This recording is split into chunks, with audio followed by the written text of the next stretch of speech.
You know, some real places can feel totally unreal. But then, you get these fictional places, places that feel so real, they start to cast a shadow on our own world. Today, we are diving deep into one of the most famous of them all, the city of Arkham, Massachusetts. Just listen to that.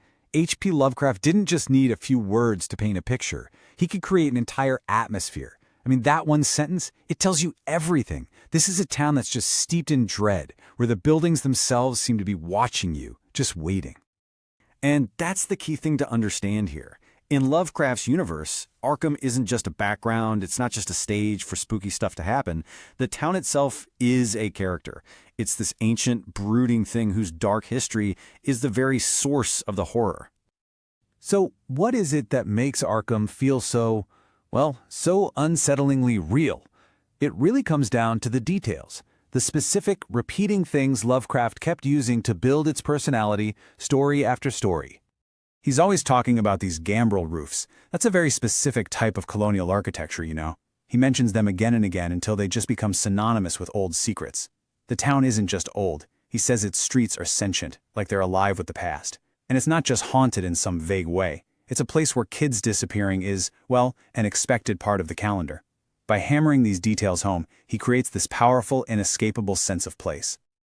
Now this is where it gets really interesting. Lovecraft didn't just leave Arkham floating out there in some imaginary space. No, he went out of his way to anchor it to our world, which of course makes all the horror feel that much closer to home. And that's the million-dollar question, isn't it? Because if you could actually place it on a map, you could imagine driving there. And if you can imagine driving there, well, then the things that happen there feel terrifyingly possible. And thanks to his own letters, we actually have the coordinates. Arkham is an imagined town, for sure, but he gave it a very real address in New England. It's not a carbon copy of any one place, but more of a mashup, designed to feel like it's always been there, you know, just off the highway, hidden in plain sight. He borrowed a ton from the real town of Salem. I mean, the whole history with the witch trials, that distinctive architecture, that was his starting point. But then he started making some crucial changes. He made Arkham more hilly, more isolated, and the big one, the most important change, he added a university. And this one addition would become the absolute engine of the entire town. Say, Arkham's dark legacy wasn't an accident. It was baked in from the very beginning, woven right into its fictional timeline. Think about it. Arkham's story starts with the supernatural.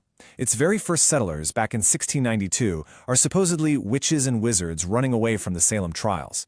So the town is literally founded on forbidden knowledge. Then Miskatonic College comes along, basically institutionalizing that same pursuit of knowledge.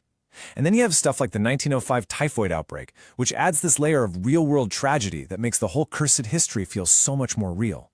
So all of this builds to what is really the crucial point about Arkham, this dangerous push and pull between two of its biggest institutions.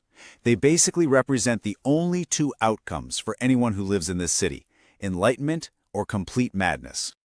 Okay, so on one side you've got Miskatonic University, the lifeblood of the town. This is the place sending expeditions to the most dangerous, unknown corners of the globe. The place that has a copy of the Necronomicon in its library. And on the other side, you've got the Arkham Sanitarium. That's where you end up when the knowledge you found at the university completely shatters your mind. They're a perfect, horrifyingly symbiotic pair, aren't they? One creates the knowledge, the other contains the broken minds. But Arkham doesn't exist in a vacuum. It's actually the central hub, the reluctant capital, really, of this wider, haunted region that we've all come to know as Lovecraft Country. So Arkham is surrounded by places that are, believe it or not, even worse. You've got the decaying backwoods of Dunwich, the shunned seaport of Innsmouth with its unsettling locals, and the misty, dreamlike town of Kingsport. In a landscape like that, Arkham, with all its own horrors, is somehow the center of civilization. Its newspaper reports on the weird stuff happening in the other towns, and its university professors are the ones who get called when things get a little too strange for everyone else. All right, so how did this place, this incredibly detailed fictional town, manage to escape the page and start haunting our own world in some very, very real ways? Well, first, you had Arkham House Publishing, which was literally created just to save Lovecraft's stories from being lost forever. Then, decades later, a writer for DC Comics, a guy named Dennis O'Neil, needed a creepy, gothic-sounding name for a mental hospital to lock up Batman's villains, he picked Arkham as a direct tribute, and from there, it just exploded. Through board games, movies, TV shows, the name Arkham has become cultural shorthand for gothic horror and madness. Arkham started as just words on a page, right? A complete fiction built out of history and architecture and dread. But now its shadow stretches across publishing, comics, games, everything. It really makes you wonder, doesn't it? Where is the line between a story and a place?